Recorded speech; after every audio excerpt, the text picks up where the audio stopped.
Right guys, it's me Carlo Jester and today I'm back with another commentary.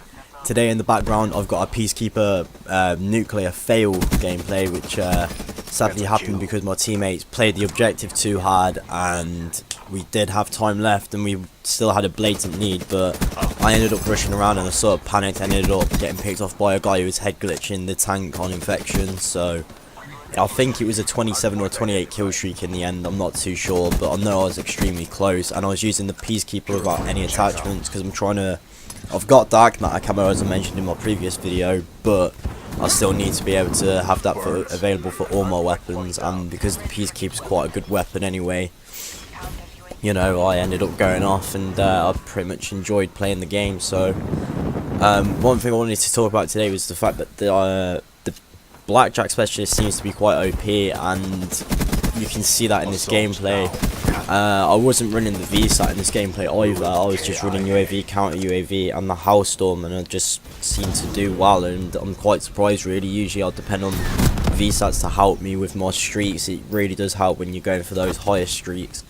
So, you know, maybe this was a bit of an anomaly. I mean, the enemy team wasn't that great, but still it helps when they're not really with it and they're not clued up with Call of Duty. So yeah, the first point of the Blackjack is the fact that I think the earn rate is too generous. I think 5 kills is pretty easy. I mean, you know, if you think about it, I'm probably averaging about 30 kills per match in a game.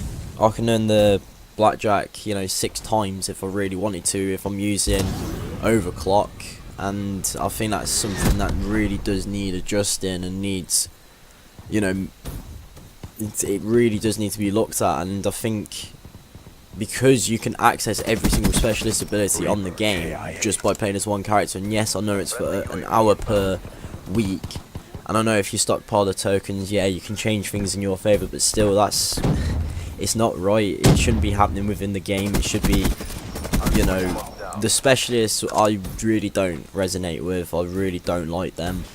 I do think I've managed to grow and accept them maybe, but at the start of the franchise I thought the specialists weren't a very good idea. I felt it was unfair how someone, even if they were doing bad, could still earn grav spikes, and you could be going on a streak and just get gravity spiked or purified or whatever.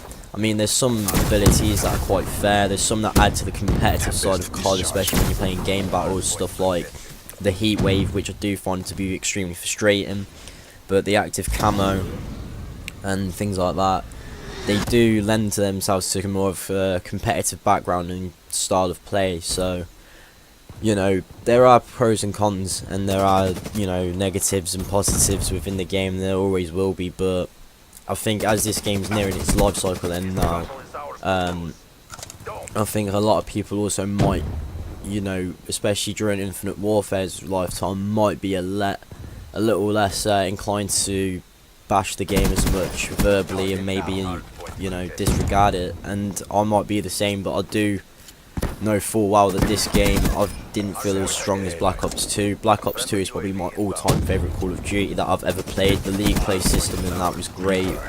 The current state of League play within this Call of Duty isn't exactly fantastic. It's not the best. It struggles to find you lobbies, and it's quite inconsistent, and it don't really reward you in the same way with how the League system used to work in Black Ops 2. But hopefully Infinite Warfare has a good League system.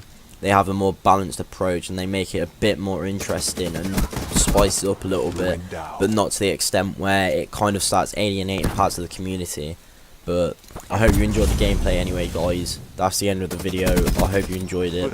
So please like, comment, subscribe. I will be streaming on Twitch soon. I've been streaming at the moment, so you can join in, have a chat, get involved, interact, and if you feel like you want to, please donate to the cause. You know, it'd be much appreciated. So thanks.